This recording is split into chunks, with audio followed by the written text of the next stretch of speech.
Rome worshipped him as a living god, but for the women he touched, death would have been mercy.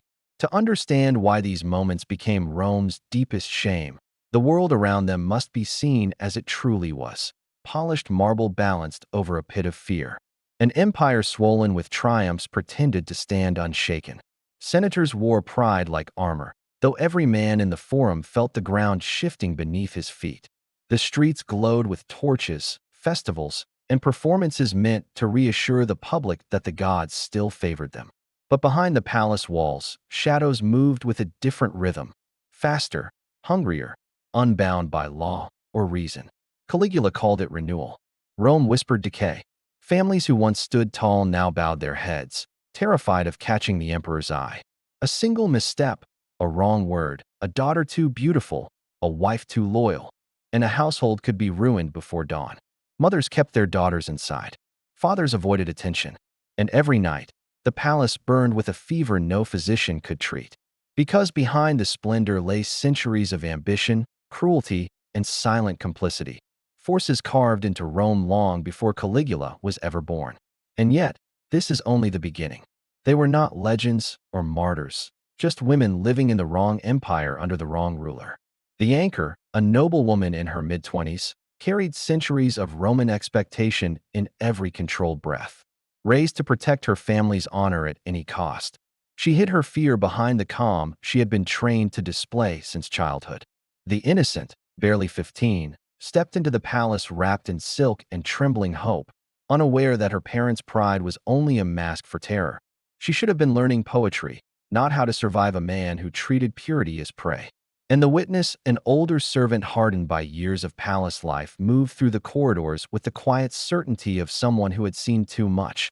She recognized every shift in Caligula's temper, every ritual of humiliation disguised as divine privilege. Together they formed a silent trinity: duty, innocence, and experience, each about to be pulled into a darkness Rome later tried to erase, each soon to be tested in ways they could never have imagined.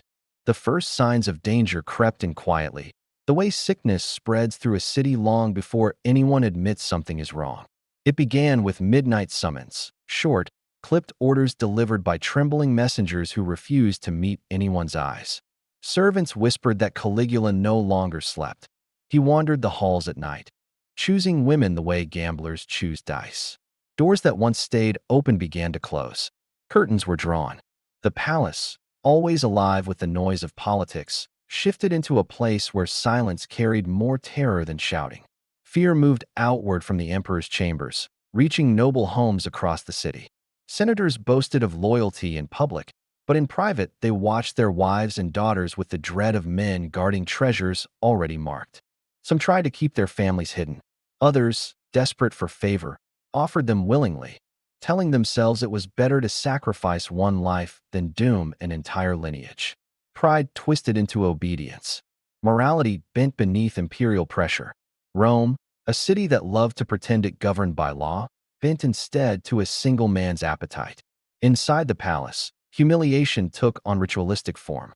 Women were paraded at feasts under the pretext of honoring feminine virtue. Caligula walked among them like a judge in a grotesque contest, touching faces, inspecting features, laughing at their terror. Rumors spread that he forced noble husbands to watch, that he selected wives as if choosing livestock, and that refusal, spoken or implied, meant death or worse. Some historians claim the emperor auctioned senators' wives at gambling tables. Others insist the events were staged to break Rome's most powerful families. The truth likely lies somewhere between those accounts, but all of them agree on one thing: every woman chosen lost something she could never reclaim. The anchor felt her household slipping into a quiet panic as Caligula's interest in noble bloodlines sharpened. The innocent sensed the shift in the air, hearing her name whispered in corridors she had never dared enter. The witness, seasoned by decades in service, recognized the pattern immediately: the escalating tension, the false calm before the next cruelty, the way the palace seemed to hold its breath at dusk. But even she did not yet know the full extent of what the palace was hiding. Because beneath the fear, beneath the rumors, beneath the late-night footsteps echoing through marble hallways, something far darker was taking shape. A cycle of exploitation Rome would try, unsuccessfully, to erase. And the next strike was already moving toward them. The palace was never still for long.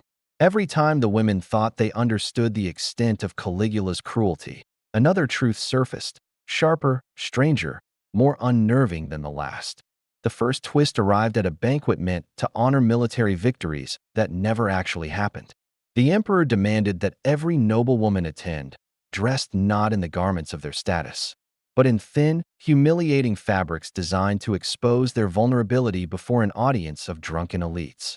What the public believed to be a celebration was, within those walls, a display of power, Caligula inspecting each woman with clinical detachment, as if testing how far fear could bend a human soul. The next revelation was worse. According to several accounts, he didn't merely summon women to his chambers, he dragged their husbands with them. Senators, the pillars of Roman dignity, were forced to stand nearby as the emperor evaluated their wives like commodities in a marketplace. Some sources claim he mocked the husbands openly, asking them to rate their wives' behavior afterward. Others describe him taking meticulous notes on each woman's body, turning intimacy into a cold spectacle. Whether every detail is true or distorted by time, historians agree on a single fact: no man of Rome felt safe, and no woman felt human. Then came the auctions. One chronicler wrote that Caligula, bored during a feast, began selling senators' wives to the highest bidder as entertainment. Another source claims the auctions were staged, symbolic, meant to break the will of Rome's most powerful families by forcing them into public humiliation. The accounts conflict, but their common theme is unmistakable. Caligula weaponized sexuality as a tool of terror, reshaping private suffering into public domination. The anchor watched her world unravel as the emperor's interest in noble lineage deepened. She saw families who once walked with pride now shuffle through corridors with their heads lowered, praying not to be noticed. The innocent learned that beauty, once considered a blessing in Rome, had become a curse. Men whispered her name, not out of admiration, but out of fear that Caligula might hear it next. And the witness, she saw all of it. She listened to the screams muffled behind thick wooden doors. She mopped the floors after nights of forced laughter and violent ends. She knew exactly which guards looked away and which ones watched too closely. But the twist did not end with the degradation of individuals. There were darker patterns forming, rituals Caligula repeated with growing intensity. He began using temple ceremonies as excuses to summon women of priestly families, corrupting sacred spaces with his whims. He justified his actions by claiming divine authority, insisting that the gods spoke through him, and anyone who questioned his visions disappeared. Most historians disagree on the sequence. Some argue that his madness drove him. Others claim it was deliberate political theater designed to crush opposition. But one detail is undeniable. Rome had never seen an emperor so eager to break the people closest to him. And just when the women believed the worst had already passed, they were wrong. The breaking point did not arrive with a scream or a clash of steel. It arrived quietly, like a breath held too long. Caligula began to shift his cruelty from spectacle to obsession, and that change altered the fate of every woman trapped within his reach. Until then, his violence had been erratic, performative, a display of dominance before an audience of trembling nobility. But now, something inside him sharpened. His appetite narrowed. His choices became deliberate. The first twist emerged when he turned his focus not on the women themselves, but on their families. A senator who resisted quietly found his wife summoned 3 nights in a row. A general who hesitated to praise the emperor's divinity saw his daughter taken from a temple and dragged into the palace like stolen treasure. Caligula no longer sought pleasure. He sought proof that no boundary existed beyond his reach. The palace guards, once merely instruments of fear, became collectors. They arrived without warning, entered homes without permission, and escorted women into litters that vanished behind the palace gates. The city began to understand. Resistance was no longer about survival. It was a sentence. Then came the moment historians still argue over. According to one account, Caligula hosted an extravagant feast, demanding that every noblewoman sit around him in silence. He walked the circle slowly, touching each woman's hair, her throat, her shoulders, as if choosing which life to ruin next. But another chronicle claims something far stranger happened. that he forced them to speak aloud their greatest fears, one by one, using their confessions as entertainment for the drunken crowd. The story's conflict, but the meaning is clear. Humiliation was no longer collateral damage. It had become ritual.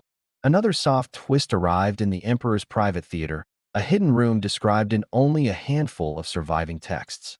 Some say he forced women to perform scenes he invented, scenes that mocked their husbands, ridiculed their bloodlines, or reenacted their own suffering in exaggerated detail. Others insist the theater was built solely so Caligula could watch the reactions of the men he tormented, forcing them to smile through their wives' despair. Whether it existed exactly as written or took on shape through centuries of retellings, those who mention it agree on one chilling point. The theater was not a place of art, but a place of psychological dissection. And then came the most unsettling twist of all. For months, women who entered Caligula's chambers were never allowed to leave immediately afterward. They were kept inside, hours, sometimes days, while the emperor drifted between mania and a vacant, eerie calm. According to one source, he would sit motionless for long stretches, staring at the women as if waiting for them to break on their own. Another claims he forced them to whisper praises to the gods, demanding they thank divine powers for his attention. These accounts, though fragmented, paint a picture of an emperor who no longer needed violence. He only needed control. The anchor felt the shift first, not as a single moment, but as a tightening grip around her life. The innocent sensed it too, drawing back from every doorway like an animal learning the outline of a trap. And the witness understood it most clearly. Caligula was transforming cruelty into a philosophy, a system, a doctrine with no escape. Every assumption Rome had made about him, his madness, his unpredictability, his childish indulgences, was wrong.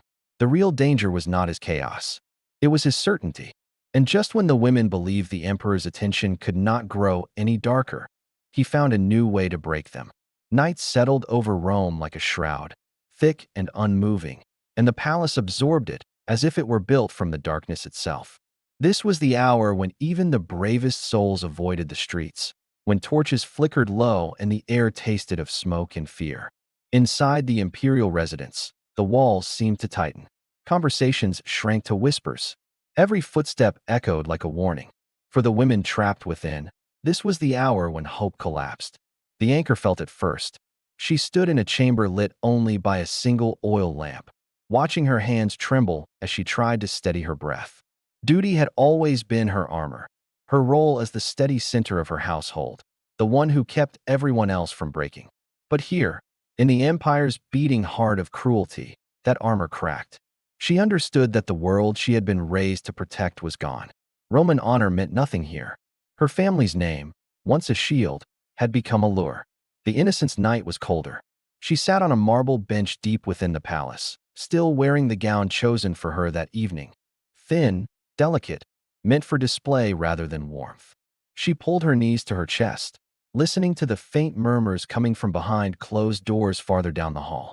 She recognized some of the voices. Others she wished she never had. Her childhood had ended the moment she crossed the palace threshold, but now she felt something even heavier. The knowledge that childhood had been a fragile illusion Rome allowed her only by accident. The witness moved through these scenes like a ghost. She carried a small lantern and a cloth, tending to tasks no one wanted to name aloud. She wiped wine from the floor. She straightened overturned cushions. She avoided looking at the doors she knew she would soon need to enter. Years of survival had taught her how to read the palace's moods, and tonight the air itself felt strangled. Guards stood rigid, their faces vacant. Servants pretended not to hear the sounds behind the emperor's chambers. The palace did not breathe, it only waited. This was the night when lines were crossed that Rome would later try to bury beneath revision and denial. Caligula demanded not pleasure, but obedience, total, silent, unresisting. Women were forced to kneel in positions of ritual submission, stripped not of clothing alone, but of identity. Some were made to serve at feast hours after leaving his chambers, their faces pale, their movements mechanical. Others were locked in rooms with no windows, left in darkness until they forgot how long they'd been inside. The emperor replaced humanity with ritual. Shame became a ceremony. Terror became a schedule. Historians rarely describe these nights in detail. The accounts that survive are fragmented, written by men who either feared the truth or sought to soften it. But even in their censored lines, a quiet horror bleeds through. Women who spoke only in whispers afterward, families who pretended nothing had happened, servants who carried secrets so heavy they bent their shoulders for the rest of their lives. And in that suffocating silence, between the screams no one acknowledged and the footsteps no one followed, the three women understood what must be done. Not because they believed escape was possible, not because they imagined rescue, but because there comes a moment, buried deep within the darkest hour, when the human spirit refuses to collapse any further. When the mind, exhausted beyond endurance, chooses clarity instead of fear. The anchor steadied herself. The innocent wiped her tears. The witness tightened her grip on the lantern. They did not speak to each other. They did not need to. Because for the first time, they all understood the same truth. Caligula would not stop. The palace would not save them. Rome would not speak for them. If their voices were to survive, they would have to carve them into the world themselves. And somewhere deep in the palace, something shifted, something that signaled the revelation still hidden behind walls Rome hoped would never be opened. The palace had secrets buried deeper than its foundations, hidden behind false walls, locked doors, and the carefully constructed silence of centuries. It was in these shadows that the truth about Caligula's treatment of women finally emerged, though it would take decades, perhaps centuries, before anyone outside those walls could even glimpse it. Behind a false panel in the emperor's private chambers, a chronicler's account was discovered centuries later. The pages were brittle, ink faded, but the words were clear. Women were not merely exploited, they were weaponized. Noble daughters, wives of senators, priestesses, each reduced to instruments of political theater, their bodies and voices manipulated to serve the whims of a man who believed himself divine. The anchor, it seems, was forced into acts meant to humiliate not only herself, but her entire lineage. The innocent, barely old enough to understand marriage, was coerced into ceremonies designed to erase childhood entirely. And the witness, who had seen too much to be frightened anymore, recorded every detail for her own survival, knowing that memory might one day outlast the walls that held them captive. A letter, found hidden in the ruins of a Roman villa, confirmed the unimaginable. Families begged the emperor to take their daughters, hoping mercy lay in obedience, yet discovering only new forms of torment. There were accounts of staged feasts where women were paraded like trophies, forced to perform tasks that stripped them of dignity, their husbands' pleas ignored. One chronicler described the emperor watching intently as women whispered prayers to gods who would not answer, insisting they thank divinity for his attention. This revelation changed everything historians thought they knew. The women were not passive victims. They were forced into a theater of suffering meticulously orchestrated to break their identities, to erase their histories, to leave only a shadow of their existence for Rome to forget. They were not trying to survive. They were trying to be remembered. And in the margins of these accounts, a haunting truth emerged. Rome itself had consented, silently, complicit in the spectacle. Citizens who cheered, senators who bowed, priests who prayed, all participated in the erasure. The emperor's cruelty was only effective because it exploited the collective complicity of a city, a culture, a civilization. The revelations did not merely document horror.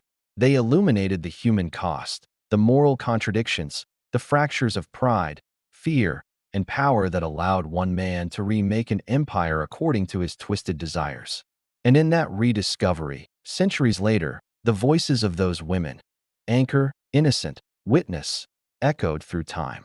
Not as martyrs, not as saints, but as witnesses themselves, leaving behind the undeniable truth. They endured horrors Rome wished to erase, and yet, somehow, they were remembered. Historians argue endlessly over what Caligula's actions truly meant, each interpretation revealing as much about Rome as about the emperor himself. One theory claims that his cruelty toward women was purely political, a method of destabilizing noble families and ensuring that no alliance could challenge his absolute power. By breaking the women closest to the city's leaders, he forced the men into obedience, stripped of dignity and rendered complicit in their own humiliation. According to this view, sexual exploitation was a tool, not a desire. a weapon shaped by strategy rather than madness. Another theory paints a darker, more personal picture. Some chroniclers suggest that Caligula's behavior stemmed from an unhinged mind, a combination of paranoia, narcissism, and latent rage. His obsession with control over women, over their families, over even the sacred spaces of temples, could be seen as the product of a personality unable to distinguish between devotion and domination, desire and terror. Madness, in this interpretation, was systematic, a slow-burning fever that consumed empathy entirely. Yet others argue that Rome itself enabled this horror. The emperor was not a solitary monster, but a reflection of the city's contradictions, a civilization that worshipped law and virtue while tolerating cruelty behind closed doors, that celebrated divine order while practicing systemic violence. In this reading, the women's suffering was both personal and structural. Caligula acted, yes, but the city allowed it, and history initially erased it. The evidence points towards something far more human than politics or insanity alone. It points to fear, pride, and obedience, emotions that twisted the minds of men and women alike. The anchor's dignity, the innocent's youth, the witness's silent chronicling, they were shaped by choices forced upon them, shaped by a culture that prized loyalty above life itself. Every act of terror Caligula committed was amplified by the consent of those too afraid, too proud, or too conditioned to resist. And perhaps the most haunting speculation of all, what if this was precisely Caligula's intention? Not simply to dominate, but to expose the fractures of an entire society, to reveal that beneath the grandeur of Rome lay fear, complicity, and a willingness to betray the most vulnerable for survival. The final attempt to speak across centuries then is not to justify, excuse, or rationalize, but to recognize the human truths buried in cruelty. How power corrupts, how silence protects, and how even the smallest acts of observation, like the witness recording every detail, can resist erasure. Because history, no matter how carefully hidden, always leaves a trace. And in the traces left by Rome's women, we glimpse both suffering and survival, horror and endurance, terror and memory intertwined. Rome forgets quickly, marble crumbles, empires rise, fall, and rewrite themselves, leaving only fragments for those willing to look closely. Yet some traces remain, etched in memory, in whisperings, in the records that survived centuries of neglect.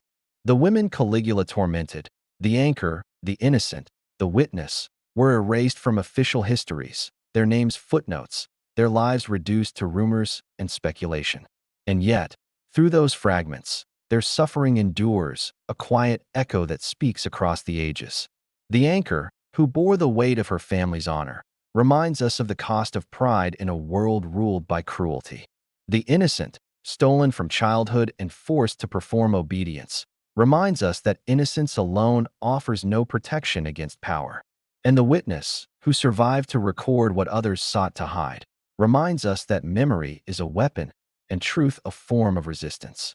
In the grand theaters of history, their voices were almost silenced. But because you are here, listening, their stories breathe again. The terror, the shame, the humiliation, they do not vanish. They settle quietly, like dust on the marble floors of Rome, waiting for someone to notice, to understand, to remember. The empire tried to erase them. History tried to forget. And yet, through the act of attention, through the willingness to bear witness, their humanity survives. Their suffering was not for nothing. Their memories are not empty. In that silence, there is a lesson as dark as it is enduring. Power can destroy, cruelty can humiliate, and societies can consent to horrors they later deny. But the truths of those who endured remain. And because you are still here, listening, their voices echo again, faint but unbroken, demanding to be heard, demanding to be remembered. If you want more stories rescued from the shadows, more voices pulled out of silence, consider subscribing.